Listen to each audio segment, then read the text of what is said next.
Hi there, I'm Miriam Evans. I'm a pelvic health physiotherapist in Powys, and I'm going to talk to you about some advice and exercises you can try if you've got any bladder symptoms.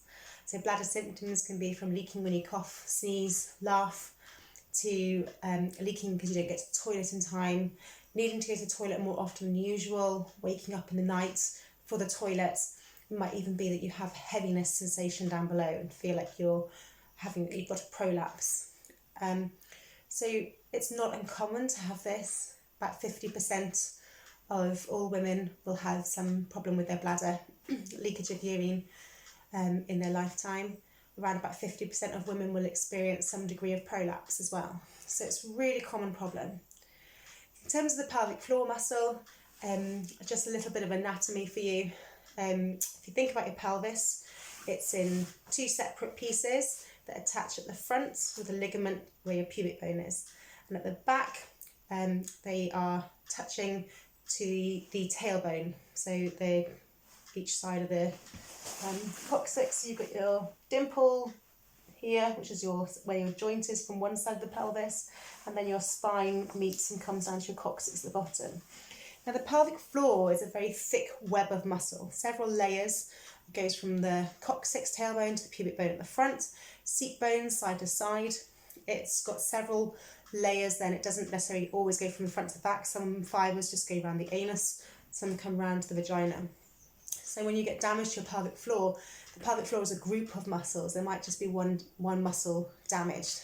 But it does also mean that you can get overactive parts of the pelvic floor with weaker parts or underactive parts and other parts of the pelvic floor. And so where you think, well, I can feel my pelvic floor squeezing, it's lifting, it seems to be working, and actually you're still leaking. It doesn't necessarily mean the pelvic floor is weak. It just means that it's not functioning as a whole, as a body of muscles.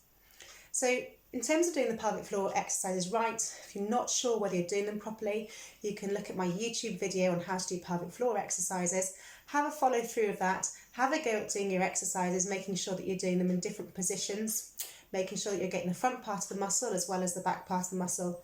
And if you're not noticing any improvement in a few weeks' time or even a couple of months, you should notice some improvement, then it would be worth seeing a physiotherapist. It might be that you just need to look at doing some core exercises at the same time as strengthening your pelvic floor muscle.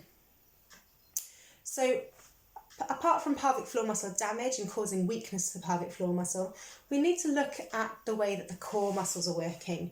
When we talk about core muscles, the group of core muscles are your lower abdominals, your bottom muscles, your glutes, and your pelvic floor. The three of them actually work together. So your pelvic floor does need to be strong, but so do your lower tummy muscles, and so do your bottom muscles. One of the problems is that athletes, for example, who you would think were really strong and would have a strong pelvic floor, actually have very high levels of incontinence among athletes, because their muscles might be strong compared to someone who wasn't an athlete, but they're not necessarily strong in comparison to their other muscles.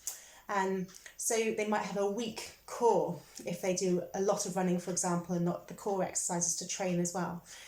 And that can lead, what we know is that if the bottom muscles, your glutes, are weak, which are external rotators of the hip. So the gluteus medius muscle turns the hips outwards. If they are weak and your hips tend to turn inwards, your knees turn inwards, your feet go flat a little bit, then there's a high likelihood that your posterior part of your pelvic floor muscle is doing a lot of work to try and stabilise your pelvis where your bottom muscles are weak. And if that's the case, then you might have an overactive pelvic floor, which is overactive at the back and therefore not pulling forward to the front, so you're not getting the locking against the urethra, the tube from the bladder outwards, which means that there's not the stop in urine flow that is needed. So I'm just going to show you on myself how the core muscles look and how they work.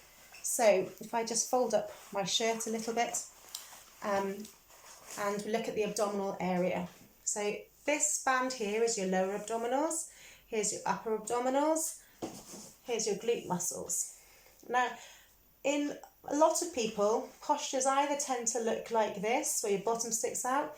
If you're pregnant, you might recognise that. As the bump gets bigger, it pulls us forward. And for other people, it's the other way. So we slump hips forward, and that means that we fold here, okay? Now, again, if you look from a side point of view, just tucking the bottom under a little bit so that my pelvis is neutral. In this position, you'll see there's a straight line from the front of my trousers down towards the pubic bone. So from my hip bones to my pubic bone is a nice flat triangle. As soon as I lose my posture and I come forwards, I've lost that flat triangle. And if I tilt the other way, then I've also lost it as well. So posture is really important, because when you get that flat triangle there, my glutes are engaged in a way. They're not tight. I can't hold them tight all day, but they're engaged. And that engagement means that my lower tummy is slightly engaged. Again, I'm not holding my tummy in all day. I'm just engaging a little bit. And that means that my pelvic floor can now zip up and function in a really nice position. Now, what happens often is that when those three aren't engaged, we do this. We overwork this muscle here. So if you look at my belly button, I suck in my tummy muscles, and I think that I'm looking slim because I'm sucking my tummy in, but actually what I'm doing is creating a huge pressure here, which goes backwards and downwards. So that's pushing on top of my bladder, it's pushing on top of my uterus, and long term, that's going to lead to prolapse, or bearing down position. This cause can be posture, it can be lifelong, it can be habit. Stress tends to cause us to overuse these muscles, so if you're really stressed, it might get tight. Another cause of these muscles being overactive can be damage to these muscles. So cesarean section, hysterectomy, any abdominal surgery will switch off these core muscles, and then these muscles tend to take over. So big babies can split the muscles down the middle, diastasis, and then we overwork these muscles. You might say, well, I've got strong muscles because I go to Pilates or yoga. Pilates and yoga are brilliant, and I do teach them. I love them and I think they're great, but they can be done wrong. And I see a lot of people cause themselves prolapse and injury because they're not doing them correctly. They're not doing them using these muscles. They're doing them in this position, sucking in and then lifting their leg and moving. All right. Breathing is really important while you're doing your exercises, because it allows you to release this muscle if you're taking nice deep breaths in and out. So muscles are really, really important, using those. If you're happy to have a look at my core exercises video, then it takes you through some simple core exercises that will probably take you 5 to 10 minutes to do. You can do them once or twice a day. If you're able to do those alongside doing your pelvic floor exercises, you're going to see the best improvement for your bladder symptoms. Just doing pelvic floor exercises alone, if you're standing with your bottom out, or you stand slumped forward and overwork here, is not going to do anything. You might end up having a lovely strong pelvic floor, but if you're still using the wrong muscles and bearing down, it's still not going to stop your bladder leaking. So, aside from muscles, our body, covered from head to toe, is covered in a connective tissue called fascia. That fascia is, if you think about your steak, separating the muscles in the steak, the chewy stuff that's not fat, or if you skin a chicken leg, take the skin off, underneath that is a shiny layer of silvery, shiny, effervescent-y, kind of non-stretchy material, tissue stuff. That is your connective tissue, and it's covers your head to toe. It goes around every organ, it goes around every muscle, it goes around your blood vessels and your nerves, and its function in the body is a protective mechanism. It tends to tighten up as a response of a reflex reaction, and that reflex reaction is one that responds to pain or trauma.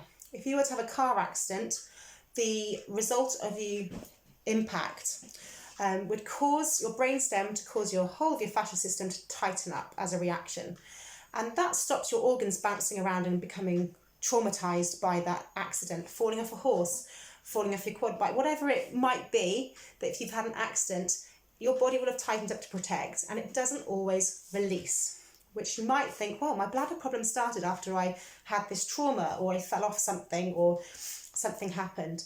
The other things that can tighten your connective tissue are increased levels of cortisol, which is a stress hormone. So everybody produces cortisol. It's a normal hormone, but it should go up with your adrenaline, and it should relax back to normal levels. If it's going up because you're stressed, but slightly higher than normal because you're stressed, and not quite coming down because you're not sleeping, so it tends to come down at night time. So if you're not sleeping, your cortisol levels get higher. Stress levels, lack of sleep will send your cortisol levels higher, which has been shown to tighten up your connective tissue. So then you might find that connective tissue is tightening even more, particularly around this area tends to be a really tight area. This area is also a big area for your breathing muscles. So in order to breathe effectively, you have to have really relaxed upper abdominals. You have to have relaxed connective tissue all around your rib cage and your diaphragm. Because your diaphragm, as you breathe in, needs to come down, and as you breathe out, it needs to rise up. And there's been a lot of connection research into the connection between your diaphragm moving and all your organs moving very gently, not enough that you'd even notice, and your pelvic floor even moves up and down gently as your diaphragm moves up and down with breathing. So if you get any restrictions in your diaphragm movement, then a lot of people get restrictions in their pelvic floor function and movement. Breathing, you can just test to see how good your diaphragm movement is. You should be able to breathe into your ribs, not just breathing up into the top of your ribs, which a lot of people do, but breathing out to the side of your ribs. So if you just watch my hands when I take a breath in through my nose, shoulders are nice and relaxed. And you'll see that my hands come apart.